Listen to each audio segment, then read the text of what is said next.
Good morning. Good morning and welcome to the new and improved garage. We did some cleaning the other day, got my work area pretty well situated, got everything organized even in all my shelves and everything, got my TV hung out here so I can have some nice peaceful, tranquil hangout, space to create. So I'm a fan. We're going to use it for the first time since it's cleaning today, doing some general maintenance on the truck. We've got to change the spark plugs in this thing. I'm about to roll over to 100,000 miles and it's never had spark plugs. So those are definitely need to be done. I've noticed a slight misfire occasionally as of late. So it's definitely time. So I got a set of plugs and all the good fixings to do an oil change. So we're going to go ahead and give this little girl some sprucing up. Figured no time like the present. I'm off today because I'm leaving on vacation. We're leaving in 4 hours. We are loading up into this truck and hauling to the airport, and we're off to Colorado. Flying into Denver, and we're going to spend 4 days up there. Ellie's never seen snow and never flown. So that'll be pretty cool. It should be fun. I'll get some of that on video too so you guys can see our trip. But first, we got to get this thing ready for the airport run. That'll be our test drive.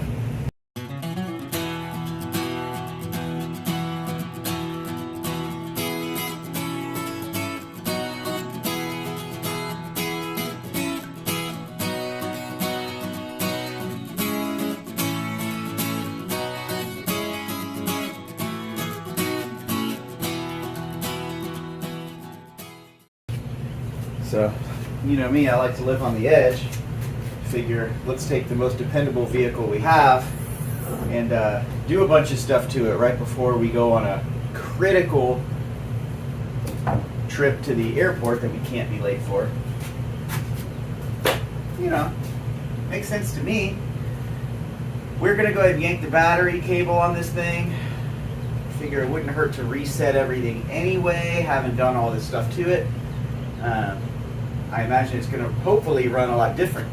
I also have on the way, where's my coffee? There it is. Where was I?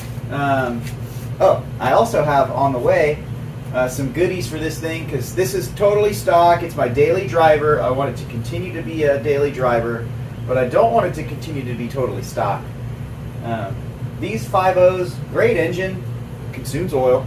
For one, I add about a quart of oil every 3,000 to 4,000 miles. So I'm usually adding about 1.5 quarts of oil per 5,000 mile change interval.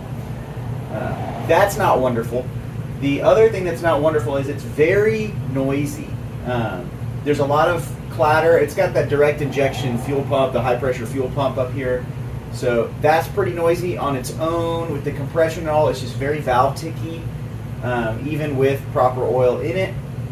And it has these motorized, basically it's like adjustable intake runners is what I gather it is. And that's technology's been around a while. But so this thing's got adjustable valve runners, and when those electric motors switch and change those runners, that's pretty noisy too. And I don't like hearing all that crap in the cab because it's so quiet, you hear all that stuff. So we're going to do some stuff to make it less quiet. I am deleting the stock intake box, and I've got a cold air kit coming on the way. I know this is true cold air intake. It only comes out of the bottom of that snorkel to the grill into that box. It's an efficient system stock, but it's a quiet system stock. So I'm going to sacrifice a little bit for some noise. It's going to be a new tube to a open cone box up here. The cool thing though is it's the rough country kit, and they utilize the lower half of the stock air box. So I'm not going to be drawing just hot air. It's still going to have my snorkel from the front here into the bottom of the box. It's just the top of the box will also be open partially. It kind of halfway seals to the hood, but it's going to allow for a lot more noise and flow. So that's going to liven the thing up. I think that'll give me some more actual intake throttle noise instead of just all the clicky clacking. And if that doesn't do it, I've been researching some exhaust options, and I might get a at-home bolt-on catback system and walk you through on that. But I haven't decided which one I want, so I haven't done that yet. I do a lot of research before I jump into big things like that, and I'm in the rabbit hole right now. When I get out of the rabbit hole, I'll let you know. But as of right now, I'm leaning towards that MBRP exhaust kit. MBRP makes one that's catback. It deletes the obviously the stock muffler, and it just has a small like resonator chamber, and then it dumps out actually just in front of the rear tires on the passenger side. Everyone says it's like a mid-level, like a 3 out of 5 for noise. Stock obviously being like a 1. I want some noise, but I don't want crazy. I don't want a Flowmaster. I hate the way they sound. I think the Roush kit's too loud. There's a lot of stuff that sounds great on these, but not for a daily driver for me, not when I'm on the phone for work a lot, not when I'm doing long distance travel. I don't want a bunch of droning. I just want tasteful noise when I get on it and a nice cruise sound. So I think like a 2, 3 out of 5 on whatever scale that they've invented is probably what I want. But maybe the MBRP, I'm leaning towards that. There's a couple others I've looked at as well. But that's my front runner. But I keep you posted. But in the meantime, let's get you in on here, show you where these plugs are, and I'm probably just going to time lapse that. It's nothing crazy. If I run into any issues, I'll let you know. There's a lot of videos already how-to on this, so don't need to do that. Just figured I'd put you in the garage with me and let you see me tinker, because we haven't in a little bit and miss you guys. So hope you enjoy. Like, subscribe, and enjoy. Uno, dos, tres, cuatro. The other one's under here by the high pressure fuel pump, it looks like. One of the coil packs is totally different, and it has a small spark plug lead on it. So that's why that's funky. Other side should be even more straightforward.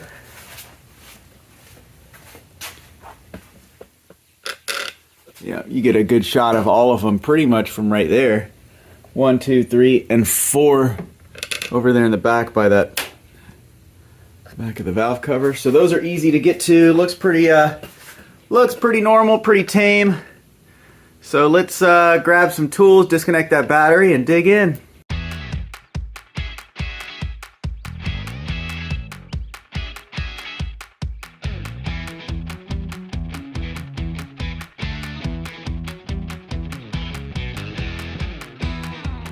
Coil packs are all removed. Somebody did one of my pet peeves. Zip tied some stuff over here and then cut this at this angle, and everyone knows a zip tie cut at an angle is the sharpest thing in the world.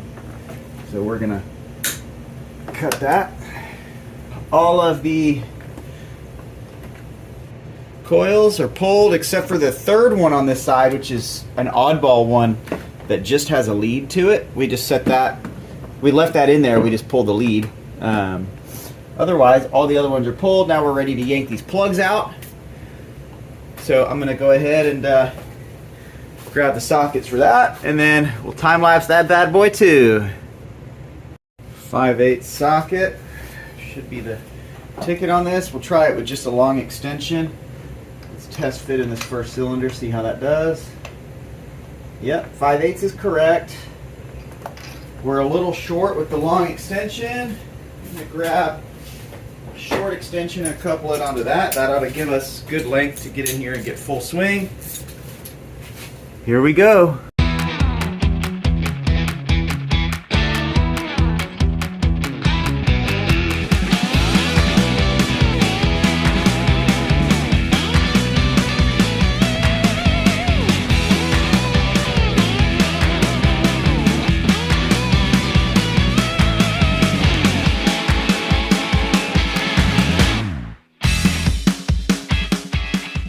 Alright, got the first bank all out. They are Ford plugs.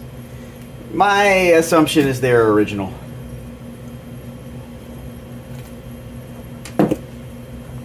Just curious, I'm going to check the gaps. So, 053 on one. 054 on 2.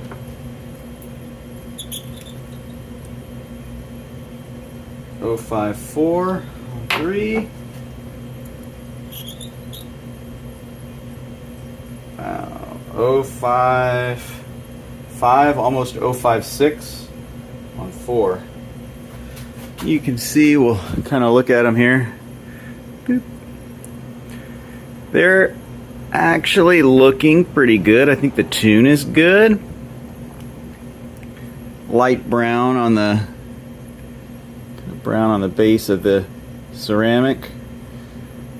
There's no corrosion or anything built up on the ground strap or the actual tip of the plug. Everything looks pretty good. There's not a lot of carbon buildup. It actually looks really, for 100,000 miles, these look excellent. There's a little bit of buildup, I take that back, on top of these ground straps, but actually that was number 4. Overall, they're actually really clean, but they do appear to be original.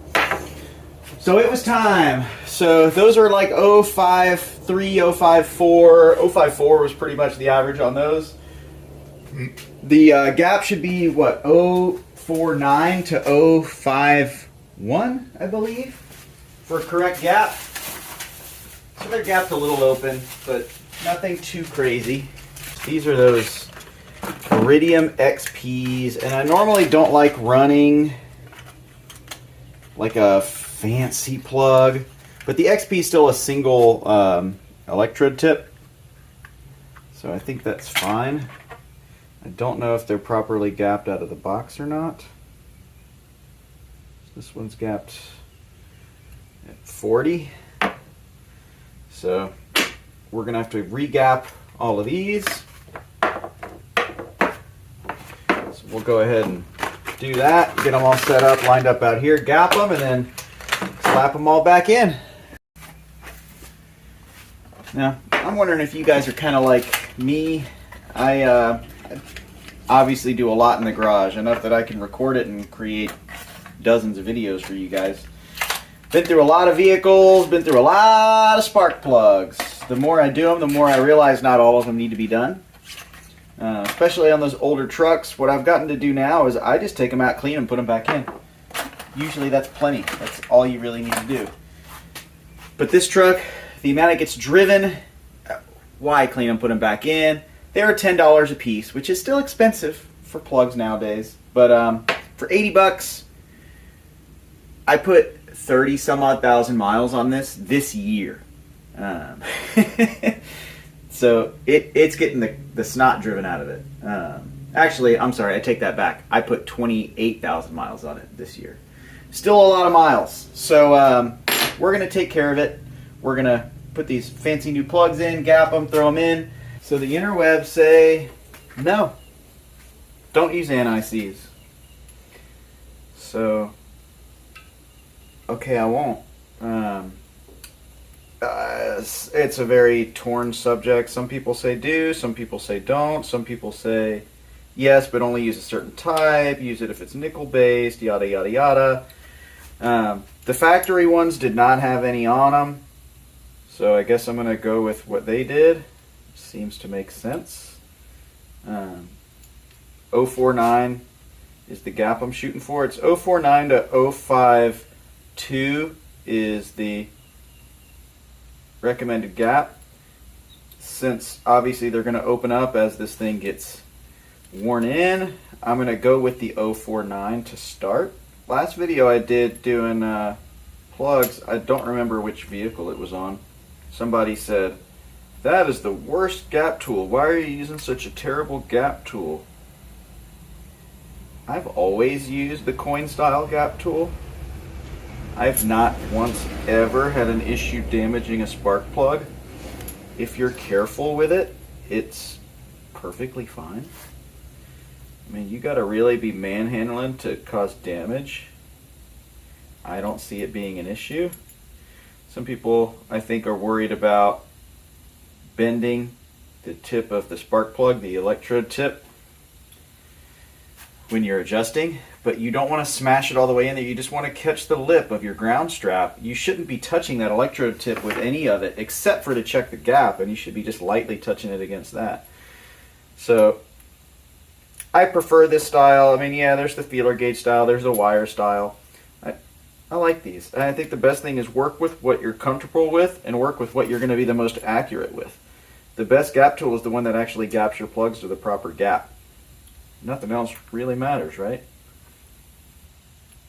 Don't damage your plug, gap it correctly. That's really all you got to do. Alright, so let's double check all these. 049, 049, 049. Get out of there. And yep, 049. This bank is ready to reinstall.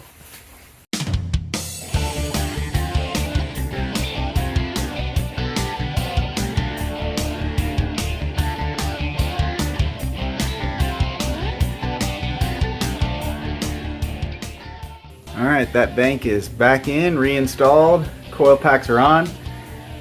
Time to move on to the other side. Bam! Let's see if we can drop you in for the sneak view. Ooh, almost there. Yeah. There they are, right back there. That's where we're headed. Boy, your view. I'll make it harder for myself to make it easier for you. How about that?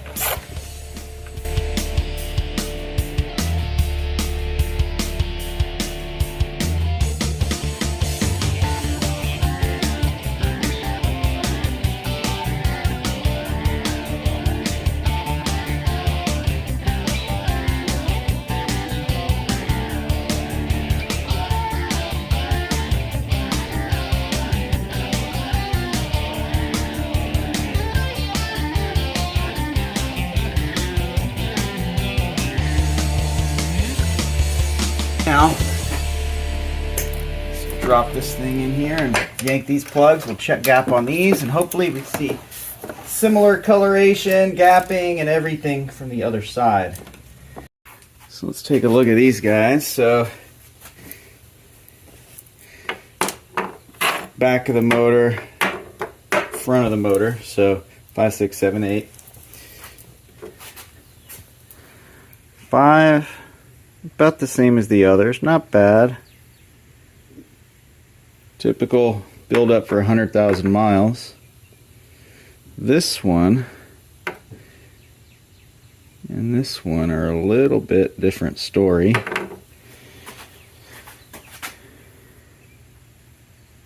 So this one's got some pretty good build up on that ground strap. You can kind of see.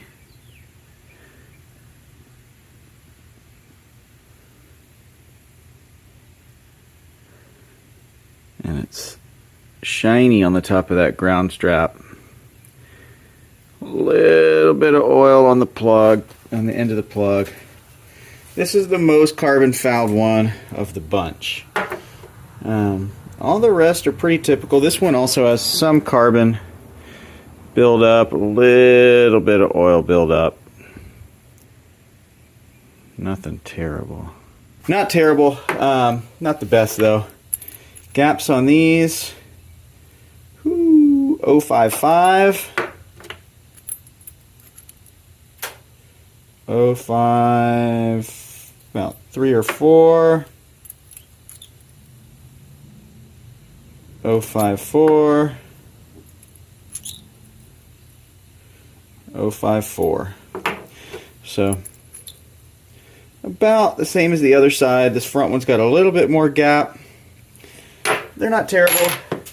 New set, gap them, throw them in. You know the drill. Here's something odd. All of these were gapped perfect. XP 5363. I just want to make sure. Yeah, XP 5363, 5363, 5363. Yeah, so they're all the same part number. It's just very odd that One box was all gapped at 040 and one box was all gapped at 049. I mean, it is what it is. But yeah, so these are all ready to drop in. They were good out of the box. Easy money. Very straightforward, very simple install.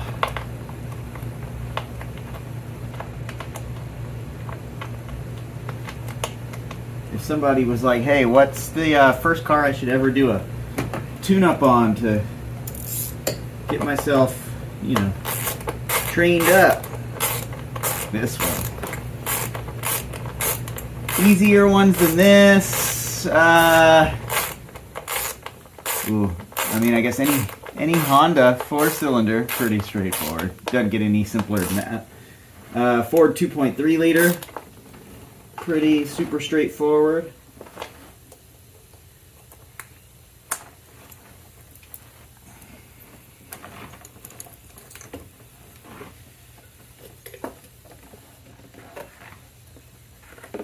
.300 straight 6. One of my favorite Ford engines. Debatably the best engine Ford ever made, in my opinion. Super dependable. Tows anything. Easy to work on when you rarely do need to work on it. They just go and go.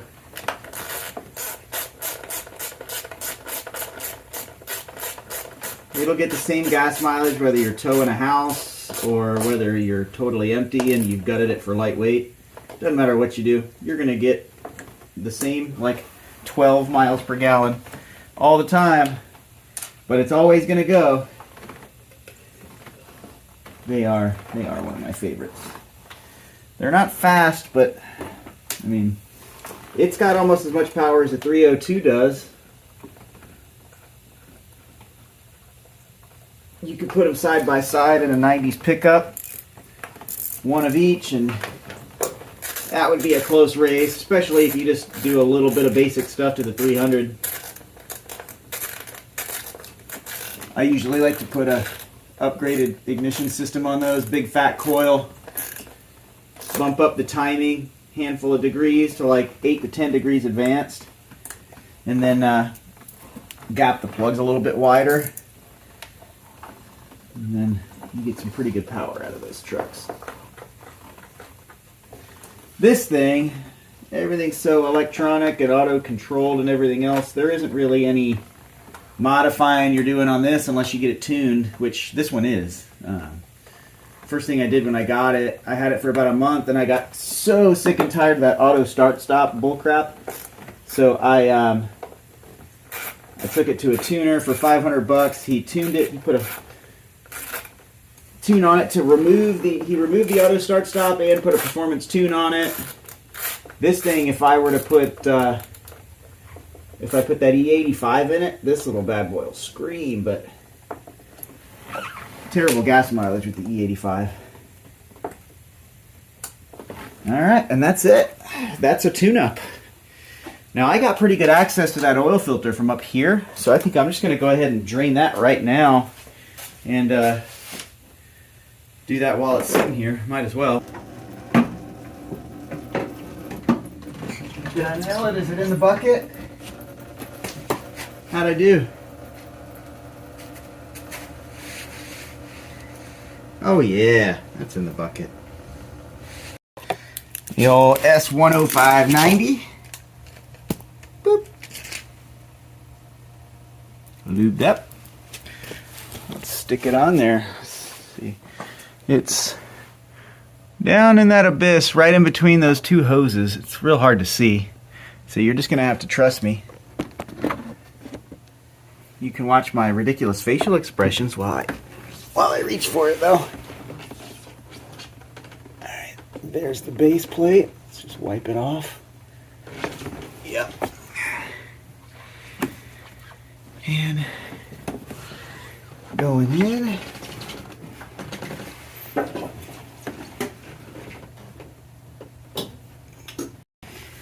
So this is about a terrible design they've got on these oil drain plugs. And, well, I'll show you. Let me tell you. when you drop this thing, it goes everywhere.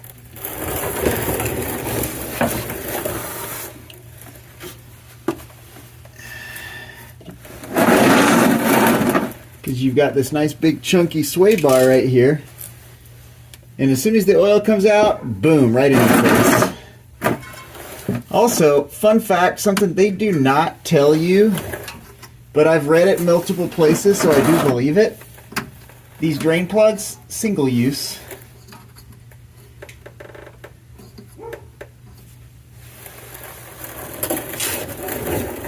Alright, we got it almost off. Trying to avoid the destruction as soon as it comes loose. Oh, there we go. That worked pretty good, actually.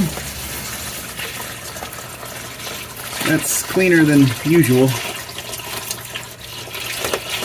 Keeps your sway bar from getting rusty.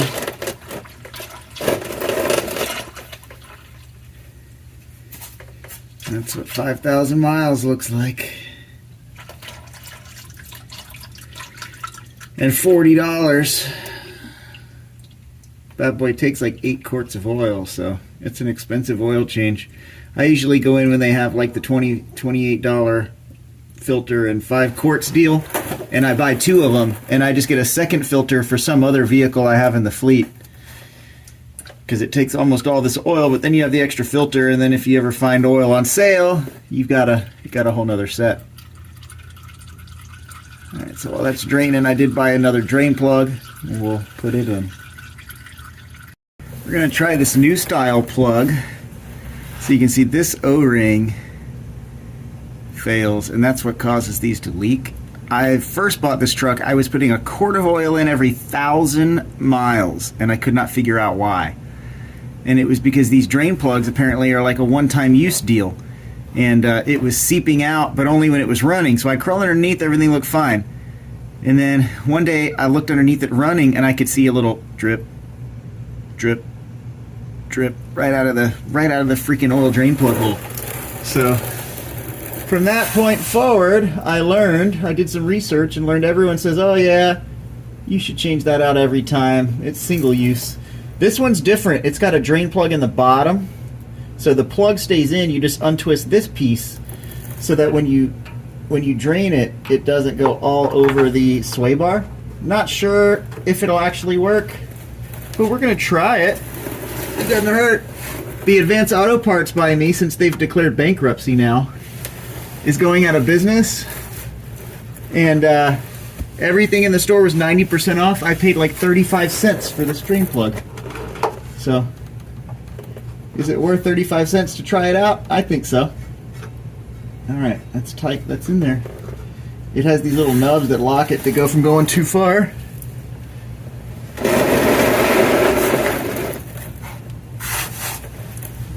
Clean the sway bar, wipe the bottom of the pan a little bit.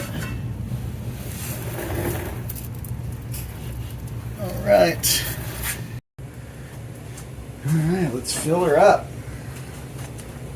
So, like I said, this bad boy takes 8 quarts, so all of this one you don't even have to eyeball it. You know it's taking 100% of this first jug.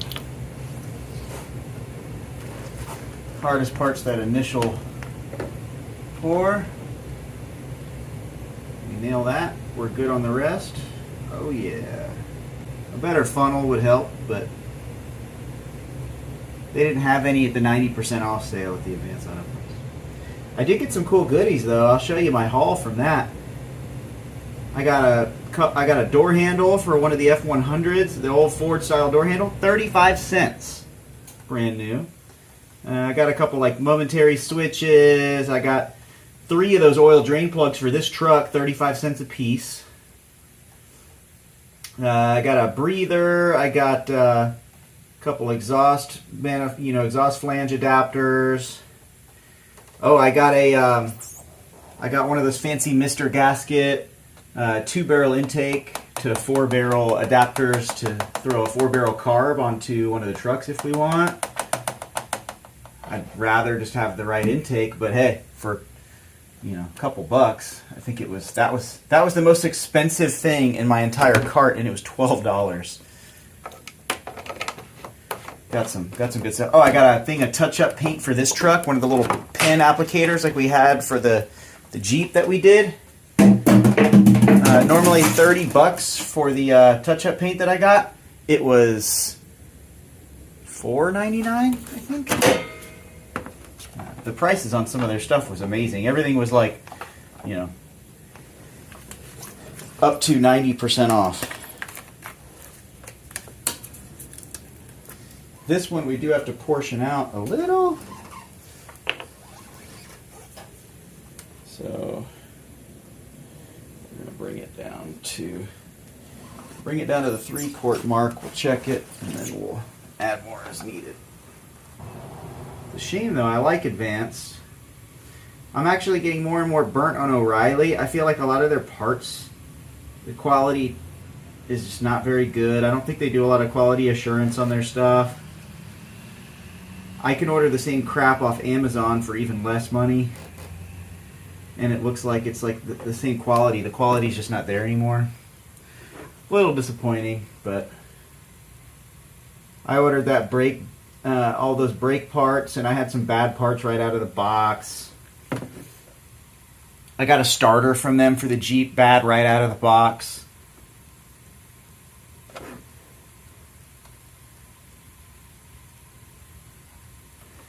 It's just a little disheartening when you spend all the time and effort and put all that money into something.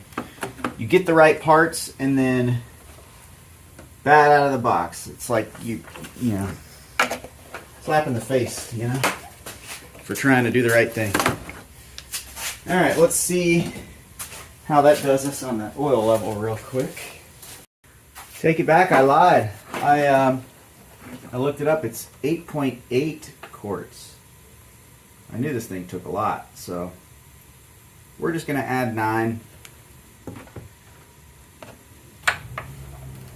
So it calls for 5W20. It goes through so much oil. I actually mix 10W30 and 5W30. Special house blend, I guess we'll call it. Right, wrong, whatever. I'm indifferent. I think the 520 is just too thin. Alright, so oil's done. Everything's tight. Full. Plugs are in. Torqued. It's time to hook the battery up. It's our 10 mil right here, and then we'll fire it up, see how it runs. We got juice.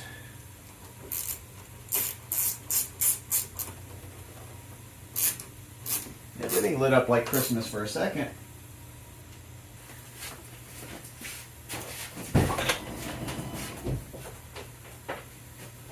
It's a little tight in this garage in this truck. 99,801 miles, by the way. Cold start after the oil change.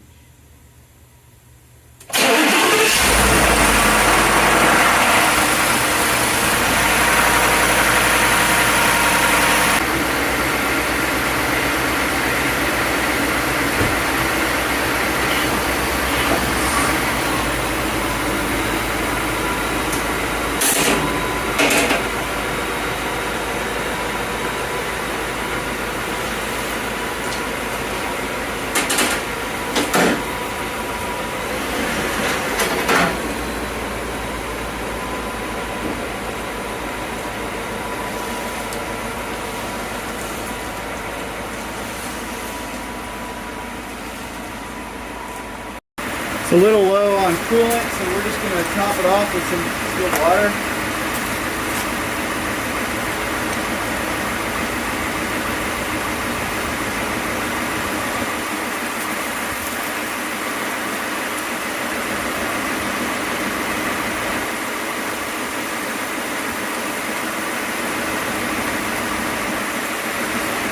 Not a whole lot of other fluids to check on this truck, really.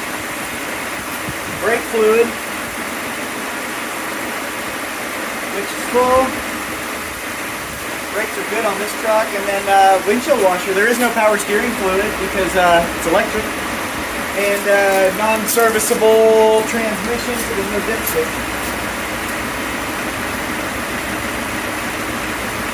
I would like to do a power flush, not a power flush, but basically just pull the cooler lines and flush the fluid in that transmission soon. Probably make a video on that here in the near future. Alright, I got you precariously placed up there. Let's see what we got here. I reset our oil life indicator. Always nice.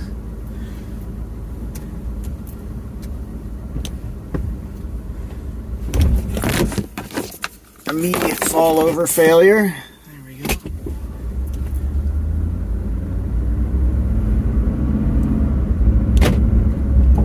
Not expecting anything wild.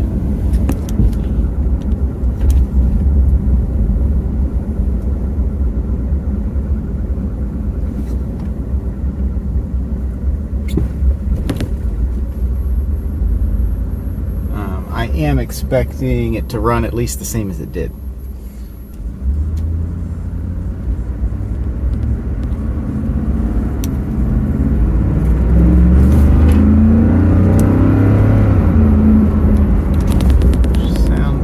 Sounds happy. Let's give it a little romp here once we get around this bend.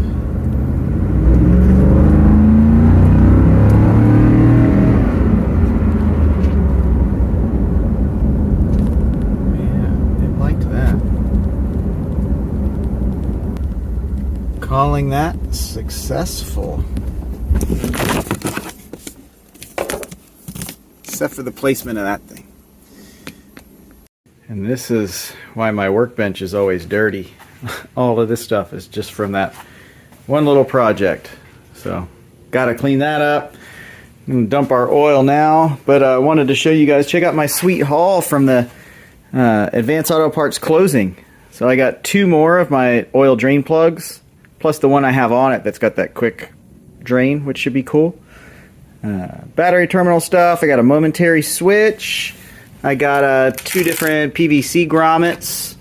I got an expansion plug that I can use as a temporary for the freeze plug that's leaking in the blue F-150. Touch-up paint that matches the work truck we were just working on. Handle for the F-150 old Ford style. Breather. I got the 2 to 4 barrel adapter. Got some blue thread lock. And 2 adapters for the exhaust to go from 2 or 2 1/4 to 2 1/2 to throw on some different mufflers on stuff. But I got all of that plus that plug that's on the truck, 35 bucks. You cannot beat that. This handle was 35 cents. I mean, that's a pretty sweet deal. So I grabbed all the stuff I thought could be useful and took advantage of the Advanced Auto Parts going out of business.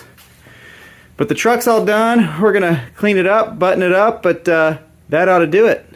100,000 miles really is just too long to let that thing go with those plugs. But like I said, I bought the thing. It had about just under 70,000 miles on it. It was like high 60s. So I haven't neglected it for too long. I've only had the truck for this year. It'll actually be a year next month, I think, that I've had that truck. So it was due. Hopefully those plugs will make a big improvement. I'm going to see how it does on the highway here on the way to the airport. But we know it runs, we know it drives, we know it's not any worse than it was. It can only help. Fresh oil in that thing, so she should be happy and good to go for a little bit more abuse as a workhorse. Hope you guys enjoyed. See you next time when we do more stuff.